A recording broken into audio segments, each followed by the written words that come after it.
Sai Shravanam is a passionate musician, music engineer, producer, and entrepreneur with over 14 years of experience working with premier artists worldwide, including archiving and producing classical Indian music. He received recognition for his work on the Academy Award-winning film Life of Pi and The Man Who Knew Infinity, and he has worked on cross-cultural and experimental music projects. Sai is highly regarded in the Indian classical music arena.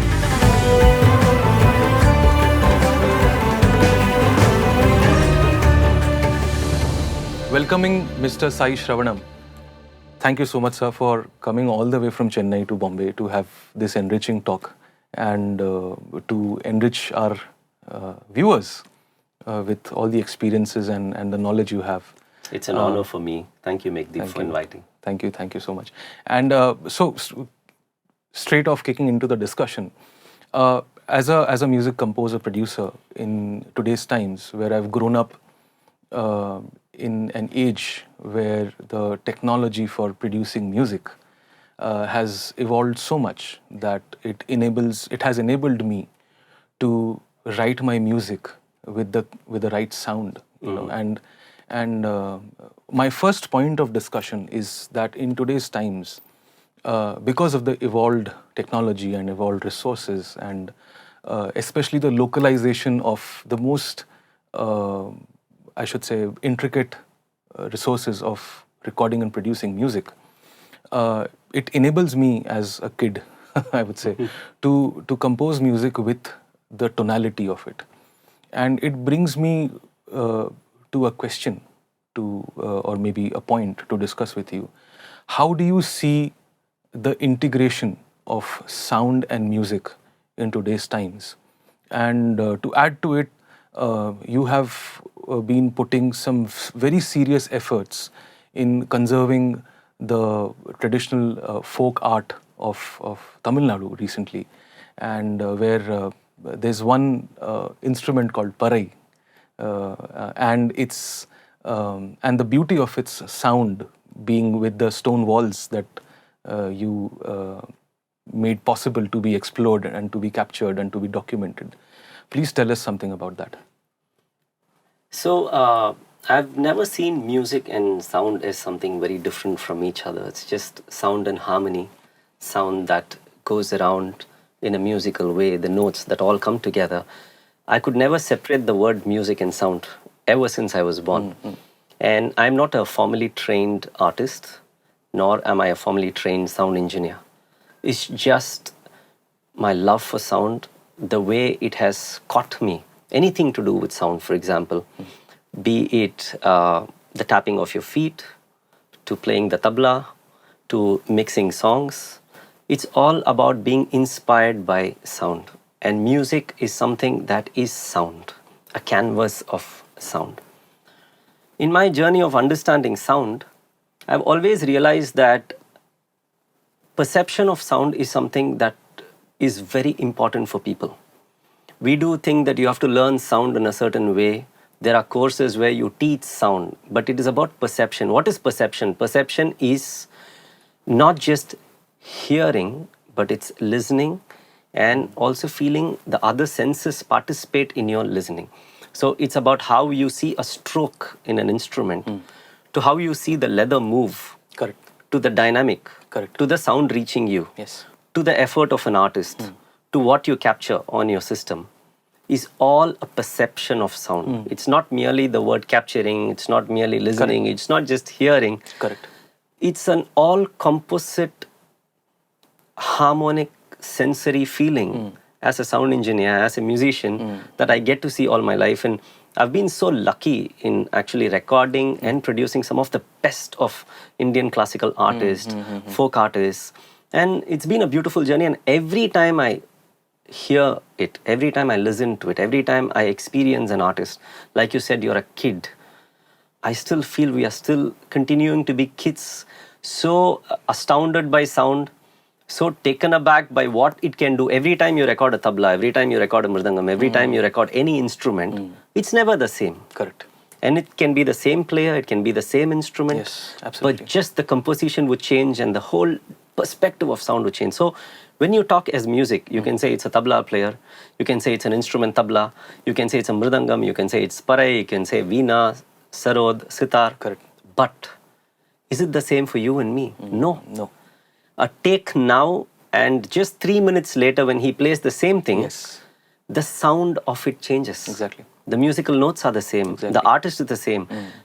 The instrument is the same. The environment is the same. The recording equipments are the same. But it's not what you hear. So what is it? That is where I feel the sensitivity of being a recording engineer is very, very important. And for you to be a successful recording engineer, rather I would say for you to implement technology in an artistic way, you need to know music. It's not enough if you just appreciate music. Absolutely. You have to be a musician. You have to understand, you can be a vocalist, you can be a instrumentalist, all the more better. A composer, arranger, even more better, because it brings perspectives. Exactly. Because I just had a conversation with you and you were telling, I decide my arrangement based on sound. That's the best thing I can ever hear in my life from someone, because when music comes to me, that's what I want. I want a palette that is homogeneous, yet heterogeneous in terms of frequencies. Correct. You understand? Absolutely. So for me, excavating sound, excavating music is something I would say a gift from God. And it's a saga. It's penance. So writing music for me is something that is very integral of the sonics of it. And by sonics, it's not just tone shaping, it's not just selection of instrument, but it is also about the register of arrangement. And I've often written a bass part in a manner that it does not clash with the baya of a tabla, or maybe something that runs in unison with the bases of the strings. And the added experience to this is the way an instrument functions in an acoustic space. And as far as tone shaping is concerned, or whatever is concerned, how I see the traditional Indian instruments, especially the folk instruments and the darbar instruments, I think these instruments were well designed and way ahead of their times. As we were discussing that you had some experiences with the parai players or parai instruments. I would love to know more about them, and the audiences should know, I think. Yes. I believe that our viewers should really know about this, that what kind of efforts you're making to conserve and curate the documentation of the folk, the traditional folk arts of South India. Yes. So if you see in evolution of music, take India for example. India has multiple countries in one country. Tamil Nadu is not like Karnataka. Karnataka is not like Maharashtra. Maharashtra is not like West Bengal, both in culture, food, music. It's a separate country. Every state is a separate country. And the way instruments have evolved over time are dependent on the acoustic spaces. Correct. For example, parai was an instrument that was fundamentally used as a communication system by the kings. You had these dandoras, these big, huge drums that they would play to call all the villagers, all the natives to come so that the king would address. And they would have specific rhythm beats that they would play that the people can recognize, the folks can recognize, and will know whether it's a happy news or a sad news. They would know whether it's an important announcement.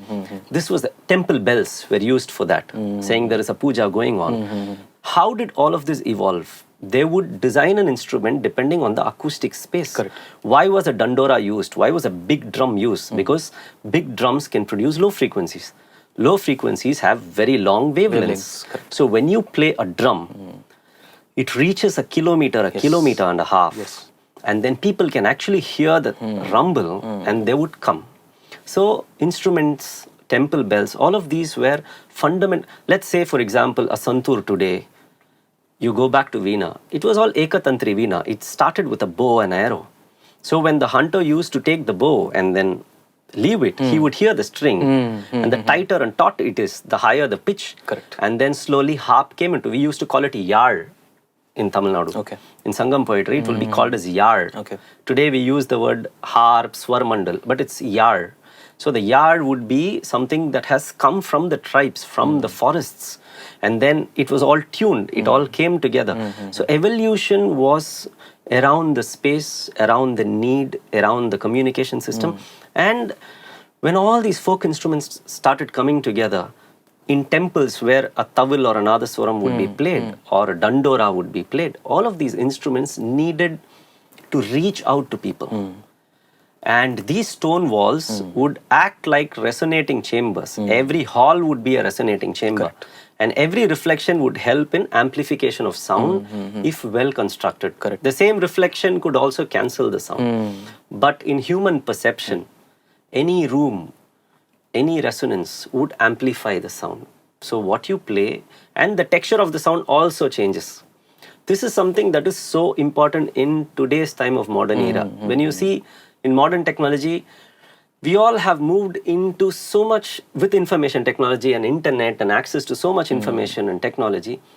We are taken over and engulfed. We are so engulfed by technology. But we are forgetting the fundamentals. Your question is so important, Megdeep, because how do you understand an instrument? How do you understand the acoustics? Why has it evolved? Correct. So you take a parai, for example, when they play together, when they are in front of a big stone wall, the way the sound can translate itself, both in terms of SPL, as well as the texture of the sound that comes from the reflections, was enormous. So I have recorded parai in an outdoor field, and it would be incredible. But while they were preparing, they were in one corner of a wall and they were tuning their instruments. They would heat up a huge fire and they would take their instrument, put it on a pile of fire, tighten it up, and when they would play, it would be twice as loud. But they would come to an open field and then I get half the volume. Correct. That made me inquisitive. What is happening? Where was the source? Where were they playing it? And then those days we didn't have concrete or bricks. It was all stone walls of temples. And that is where all the utsavas used to happen, all the functions, celebrations. And when you would play, it would hit the stone walls and come out. Stone has granite, Indian stone. Any temple you see is so beautiful with its sculpture, as well as the material itself. It's porous, yet reflective. Correct. And it's not shiny marble. It's just undulations that are very close when you touch it, but when you see it, it's smooth. And that's the best thing that can happen to sound. It's enough absorption, good enough reflections, and all of these instruments started sounding incredible. I used to go to the temples and all these rajas those days, they used to have these Ayiram Kal Mandapam. Ayiram is 1,000, Kal is leg, pillar. Okay, pillars. So every South Indian temple used to have 1,000-pillared mandap. That is for performance, for art. That is where Nadaswaram and Tawil were played. That is where these instruments, traditional folk arts was played. We didn't have classical evolved instruments like in Darbar. I'm talking of pre those dates, during the evolution. And that's when I realized when you take these instruments into these halls, the soundscape, the sonic scape, the frequency spectrum, everything became homogeneous. It was not hitting the ear, because when you play these loud orchestras, when they play together, it goes too loud to a point that you may have to close your ear to go and put the microphone. But when you put them into a temple with the dissipation, you will feel the thumb, but it will never hurt your ear. I always used to wonder, if this can happen to my ear, what will happen to the microphone diaphragm? You put it in a situation like that and you expect it to capture truthful sound. But when you put it into a beautiful space, it is so homogeneous with the reflections, because the direct sound and the reflected sound kind of comes to almost a perfect balance. And then there is a certain amount of energy that your body can feel, because I don't see my human body as just ear that's listening. Your skin can hear, your body can hear, your feet can hear from the floor, your hair can hear. Everything is a listening environment. So when I heard these instruments play and then kept a microphone and captured, I realized there was no need to actually mix the sound. Why would I go and keep so many microphones, capture it all together, in a very dead space, bring it back into the studio, and then you see that you could hardly capture 35 to 40%, if I may be very generous in telling, how the instrument sounds, because they're loud SPLs, you know. You hit it so loud. Correct. It's very difficult for a microphone to capture it. It's such a thin diaphragm. Correct. And then you bring it back, then add reverbs, then try to glue it together. The process was very cumbersome. Okay. Because of all the problems that I have faced, I was commissioned excellent work by people, by music directors. And you would come back to the studio and suffer. They trust you so much. And then you would suffer to get the right sound that you hear in a natural environment. And you come into the studio, there are so many things that it has to pass through, including your listening environment. Correct. And how do you get that sound? And then I thought, okay, let's go fix the source. And that is where my seeking started. Seeking to go and find the sound. Where do you get it? And that's a point where I would say it's a eureka moment for me. It is in the acoustic space that sound and music will find its optimal. The best of it comes from the acoustic space. Even a performer, you put them in a very dead room, their creativity would completely change. Correct. But if you give them a very beautiful room, like an opera house where choirs happen, orchestras happen, just the rebound of the sound will help them perform better.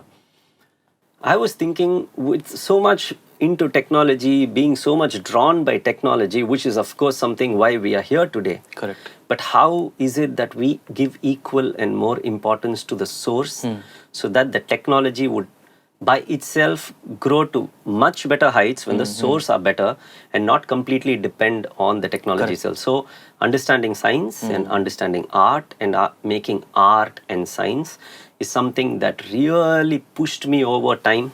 As a tabla player myself, I play most of the percussion instruments myself. I compose, I produce music. Correct. I realized that we were taking a very long route. Rather go into the source, try to capture. Of course, you do have issues of wind, you do have issues of sound from the environment, which is not like a studio where you can exactly get what you want. Correct. But even in that context, for me, signal to noise was something I gave more importance. In a context to what I want, the noise that came from the environment was insignificant.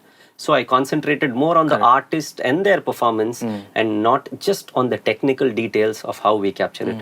That's how I captured the Parai in a temple environment, in the seashore temple, Mahabalipuram. And it is one of the finest recordings of Parai. And it was commissioned by the government, the state government. Okay. And similar with Nadaswaram and Tawil. Nadaswaram is this long pipe instrument that you play like a Shenai, much bigger instrument, and you play it on all wedding festivals and in the temples. It's an auspicious instrument, as we would call it. It's played only for happy moments. It's played for ceremonial things that bring auspiciousness to one and the society.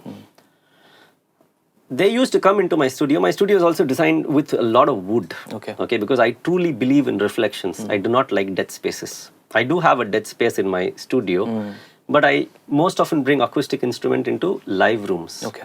Because number one, it helps the artist perform really well because they feel that their instrument sounds very good in the room, which helps in better performance, and better performance gives me good sound. So it's a dominoes effect. Correct.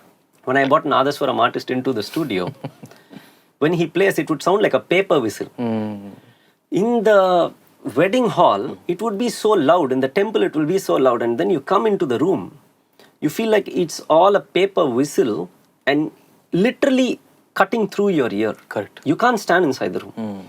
How do you expect a microphone to capture it? Correct. And a fat sound of Nadaswaram is almost become a monotonic sine wave that would keep oscillating in different frequencies. But I had no choice. Projects would go on. Big artists would come in. They would commission an Nadaswaram player. I would record, go back. And then sitting all over through the night, the next days until the mixing, so much EQ, so much reverb. You had to do so much to come near the sound of Nadaswaram. And later did I realize, of course, you have to learn everything. You have to go through something to come out of it. So I've been through the whole process of acoustics and studio.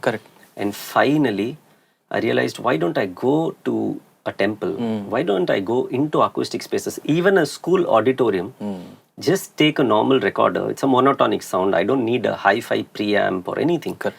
Probably a couple of microphones to take the space and one directional microphone for the Nadaswaram, and then balance it out and see.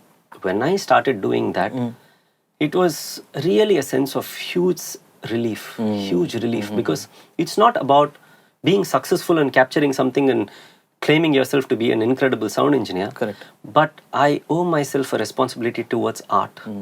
I have to, we as sound engineers, we as music producers are printing history. We forget that we are printing history. We are not here to make money alone. Correct. We are printing history. Correct. What we record now will be heard 50 years later with technology and cloud now, probably 500 years later. Somebody would refer to a sound done by Megdeep or Sai. Don't I owe a responsibility to leave? I don't know if Nadaswaram players would actually exist 200 years later. I don't know if these kind of instrument makers would be there. I'm sure with people like you who have been very responsible in curating and conserving our culture, I think it's sure to sustain.